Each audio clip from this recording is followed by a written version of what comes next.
Assalamualaikum warahmatullahi wabarakatuh. Apa kabar? Semoga kalian dalam keadaan baik-baik saja. Selama berkuliah secara online ini. Hari ini kita akan membahas tentang pentingnya memahami standar profesi medik dan standar pelayanan rumah sakit. Ini adalah pertemuan ke-14 mata kuliah Etika dan Hukum Kesehatan.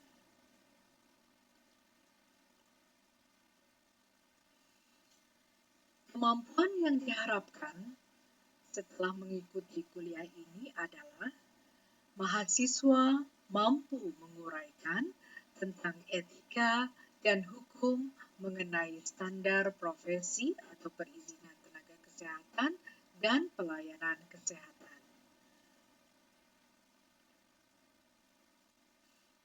Ini adalah sebuah rumah sakit, ya.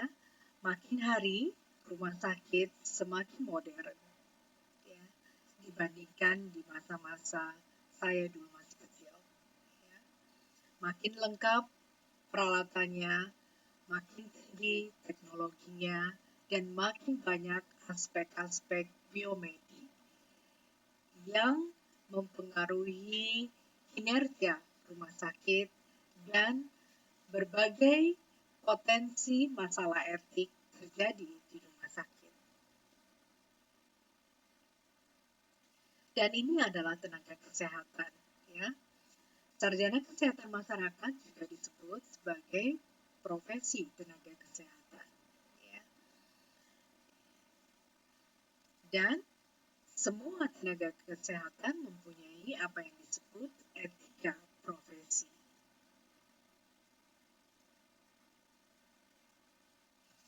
Nah, latar belakangnya, tenaga kesehatan harus tunduk pada etika profesi dan dia harus mengikuti standar-standar yang sudah ditetapkan oleh organisasi profesinya. Itu sebabnya dalam pelantikan profesi ada pengambilan sumpah atas profesi tersebut. Ya, diharapkan ketika dia sudah lulus dan telah mengambil sumpah, maka dia tidak melanggar sumpah profesi yang telah dilaksanakannya pada saat pelantikan profesi. Baik itu pelantikan profesi dokter, dokter gigi, dokter hewan, sarjana kesehatan masyarakat, nurse, profesi rekam medis, dan yang lainnya. Demikian pula dengan pelayanan kesehatan, mesti mematuhi etika pelayanan kesehatan dan mematuhi semua yang sudah ditetapkan.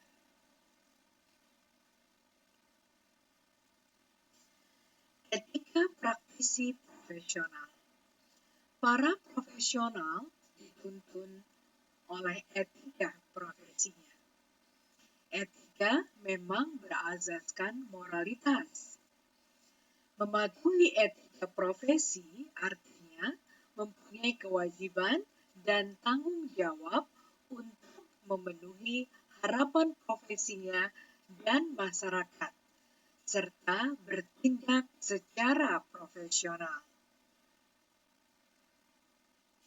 Seorang direktur rumah sakit atau pemilik rumah sakit atau klinik pelayanan kesehatan wajib mempunyai etika, yakni berkewajiban bertanggung jawab khusus terhadap pasien, keluarga pasien, klien atau klien, organisasi, terhadap diri sendiri, dan profesi terhadap pemerintah, dan pada masyarakat di sekitarnya. Profesi yang beretika mengedepankan satu, jujur, ya, mendahulukan kepentingan orang banyak daripada diri sendiri, berwawasan ke depan, berlaku adil, menghindari berbuat jahat, korupsi, ya, hal-hal yang tidak menyenangkan orang lain, kemudian menjaga kehormatan diri sendiri dan profesi. Kemudian yang ketujuh adalah bersikap wajar dan tidak berlebihan. Etika rumah sakit. Seperti yang kita ketahui bahwa dalam rumah sakit atau pelayanan kesehatan ada etika yang mesti dijunjung tinggi. Apalagi di saat-saat sekarang, di mana teknologi biomedika makin pesat, maka rumah sakit diminta untuk lebih berhati-hati. Etika institusional rumah sakit adalah pengembangan etika biomedika atau bioetika, di mana ilmu-ilmu biomedik semakin pesat berkembang, sehingga rumah sakit diharapkan mampu beradaptasi dengan perkembangan kemajuan teknologi yang menyangkut kehidupan manusia. Saya harapkan Anda masih ingat kuliah beberapa minggu sebelumnya tentang biomedik, ya, tentang transplantasi organ, tentang bagaimana berdonasi organ, ya, bagaimana melaksanakan perjanjian-perjanjian antara donor dan resipien, ya, itu masuk dalam etika institusional rumah sakit. Nah, bagaimana ketika pelayanan kesehatan mendapat laporan masalah etika? Apa yang dilakukan oleh seorang penanggung jawab pelayanan kesehatan? Nah, seorang penanggung jawab pelayanan kesehatan atau direktur rumah sakit atau pemilik sebuah klinik mesti melakukan identifikasi masalah etika tersebut. Bagaimana caranya? Satu, dengan cara refleksi diri. Bagaimana jika saya adalah pasien, atau apa yang saya lakukan jika saya adalah keluarga pasien? Ya, selalu ingat untuk berefleksi diri. Kemudian, patient safety, atau apakah pasien dan keluarganya sudah terlindungi selama berada di pusat layanan kesehatan kita? Ya, ini penting ditanyakan, ditelaah oleh seorang penanggung jawab pelayanan kesehatan, direktur rumah sakit atau pemilik sebuah klinik. Ya. Kemudian yang ketiga adalah informed consent. Nah, apakah pasien dan keluarganya telah mendapatkan informasi yang cukup, yang memadai atas manfaat dan bahaya tindakan yang akan dilakukan? Ya. Misalnya, ketika hendak melakukan sebuah operasi usus buntu misalnya, maka apakah pasien dan keluarga pasien telah diberikan informasi tentang manfaat operasi usus buntu itu? Dan kira-kira adakah efek samping yang dapat terjadi ketika misalnya operasi usus buntu itu telah dilakukan? Nah, pasien dan keluarganya mesti diberi informasi yang baik, secukupnya. Kalau perlu, ditanyakan beberapa kali kepada pasien atau keluarganya, seperti apakah Bapak mengerti, apakah Ibu mengerti tentang manfaat dan tindakan yang akan dilakukan? Apakah Bapak dan Ibu tidak keberatan jika terjadi A, B, C, D, ya, efek samping atau mungkin sesuatu yang tidak diinginkan setelah operasi, ya, itu penting dilakukan pada saat melaksanakan informed consent. Ya. Berikutnya adalah potensi isu administratif yang mungkin timbul di pelayanan kesehatan. Nah, suatu saat mungkin kalian menjadi CEO di sebuah rumah sakit atau masuk dalam jajaran direksi sebuah rumah sakit atau atau sebuah pelayanan kesehatan. Mungkin bahkan di kelas internasional. Ya.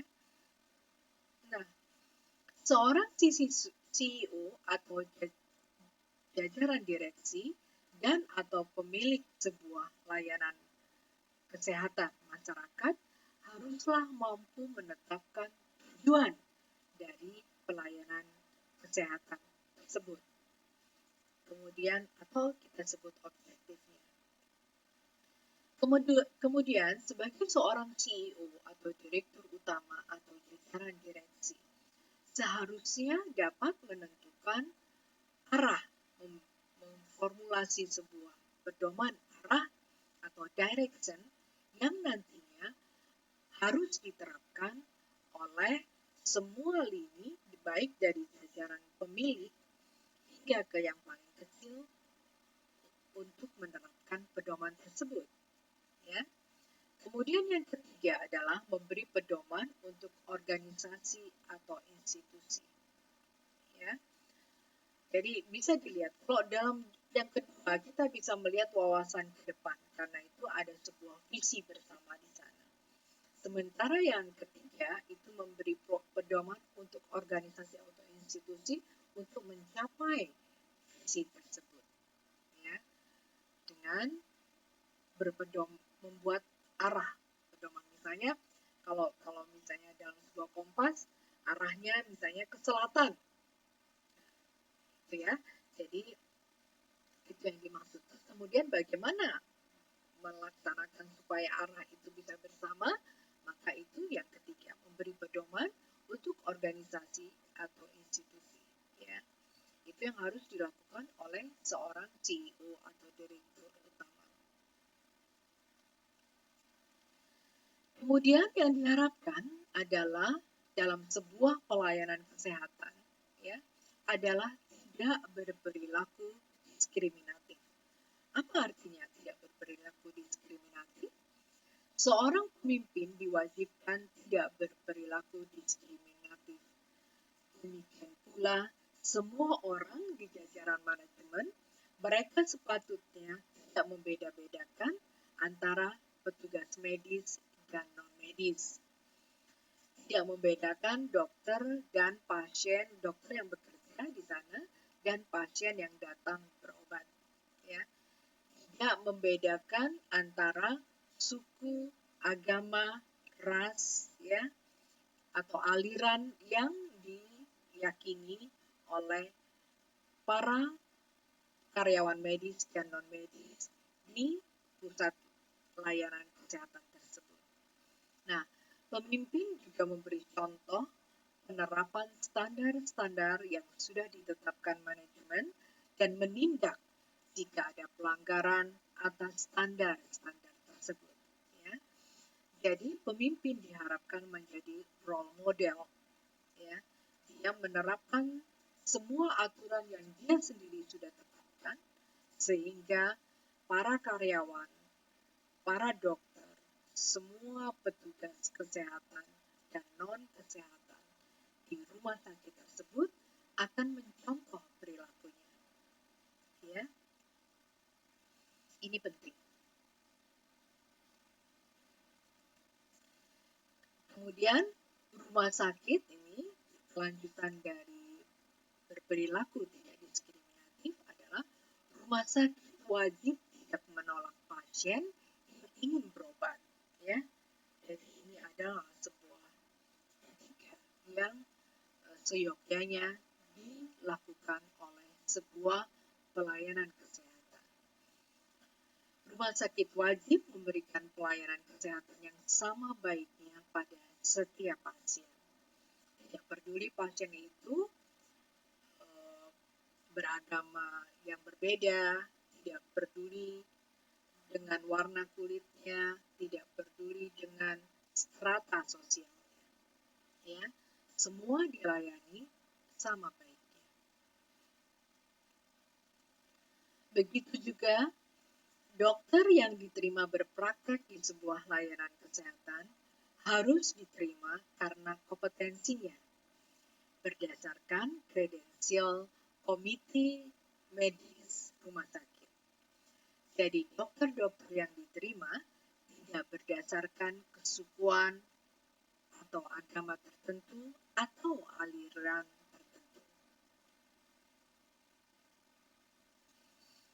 Nah, kemudian adalah privasi. Ini adalah potensi etik yang sering muncul di rumah sakit. Ya.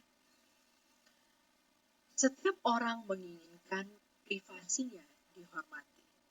Karena itu, dokter maupun rumah sakit seyogyanya menghargai ini.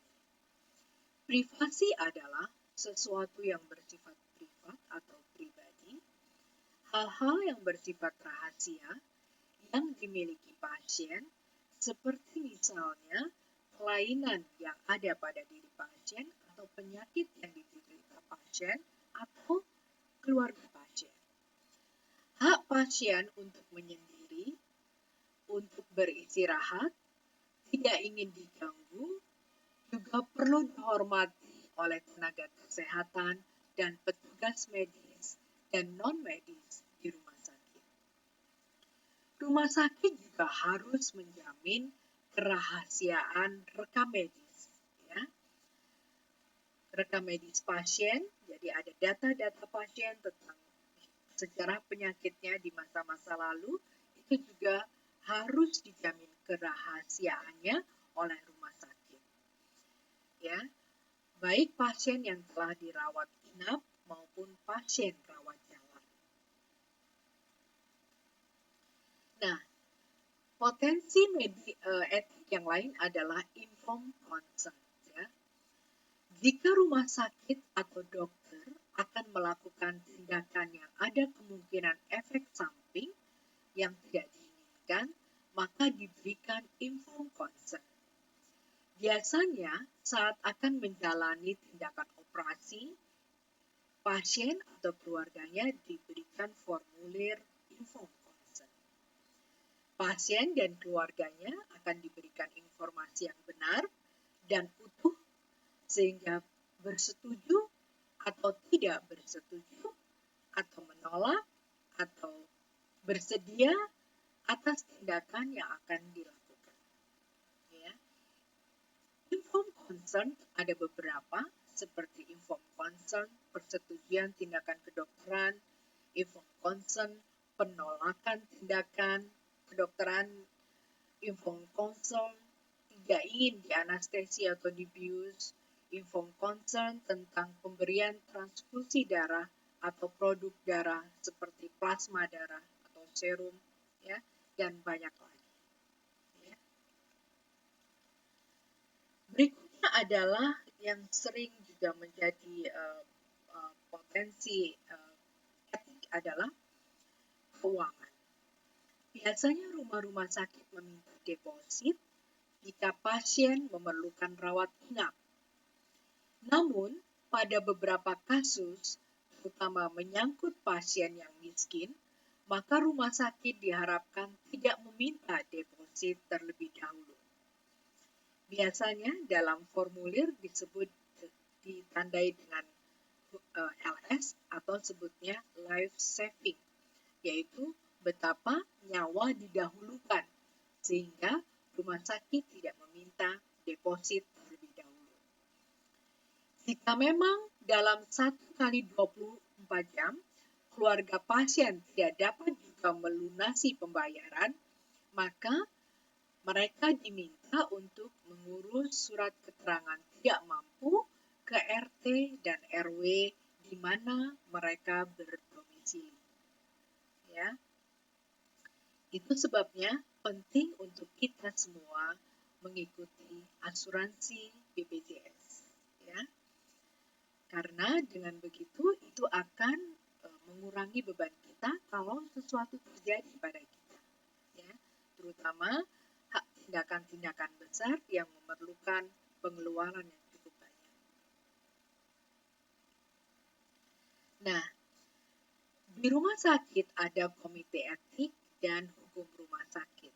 Ya, adalah suatu badan yang secara resmi dibentuk dengan anggota berbagai disiplin perawatan kesehatan dalam rumah sakit yang bertugas untuk menangani berbagai masalah etik yang timbul dalam rumah sakit.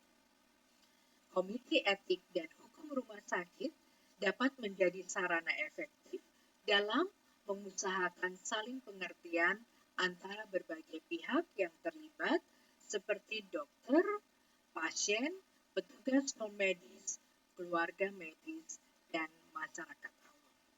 Ya.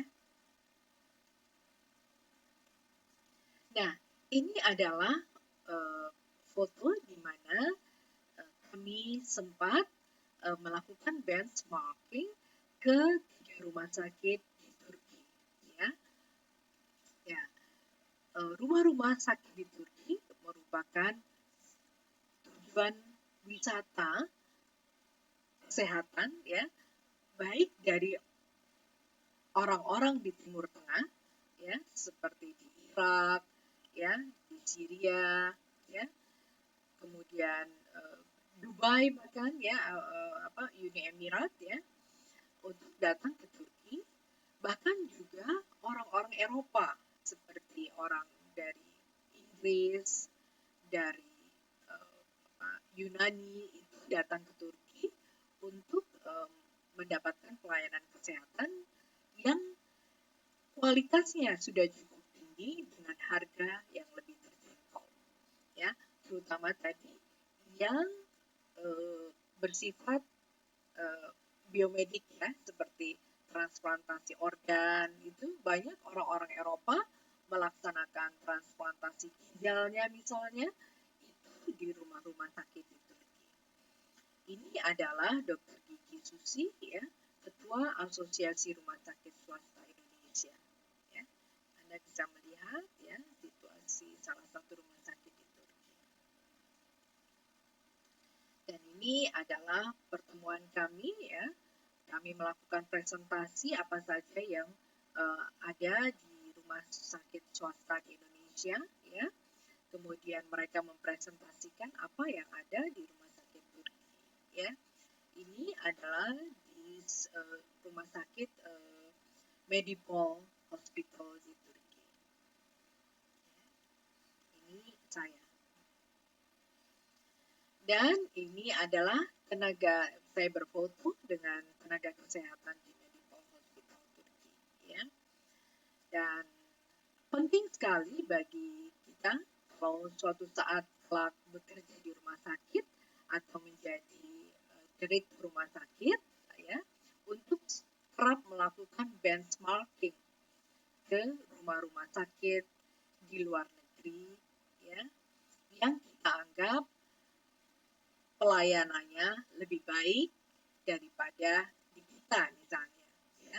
Jadi kita melakukan benchmarking, ya. Biasanya kita pilih yang mana rumah-rumah sakit yang baik atau terbaik di negara yang hendak kita kunjungi. Sebenarnya tahun ini kami akan melakukan kunjungan ke Eropa Timur, ya, tetapi karena masalah COVID sehingga kami tidak dapat melaksanakannya. Semoga wabah COVID ini segera berakhir dan kami diperbolehkan lagi untuk melakukan benchmarking ke Eropa Timur, Eropa Barat, dan juga ke Amerika. Semoga. Nah, baik, itu saja kuliah hari ini. Saya berharap kalian mengerjakan tugas dengan baik, jangan lupa deadline.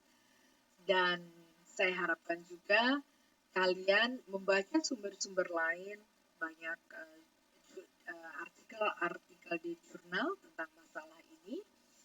Senantiasa belajar, kalau ada pertanyaan bisa melalui WhatsApp atau email, ya. Saya akan berusaha menjawab sebisanya, ya. Selalu kita semua berdiskusi tentang suatu masalah, jangan takut untuk bertanya, karena di kelas saya tidak ada pertanyaan atau pernyataan yang bodoh, ya. Kita semua diharapkan senantiasa belajar dan bertanya adalah suatu cara untuk belajar. Baik, semoga bermanfaat. Salam sejahtera. Assalamualaikum warahmatullahi wabarakatuh.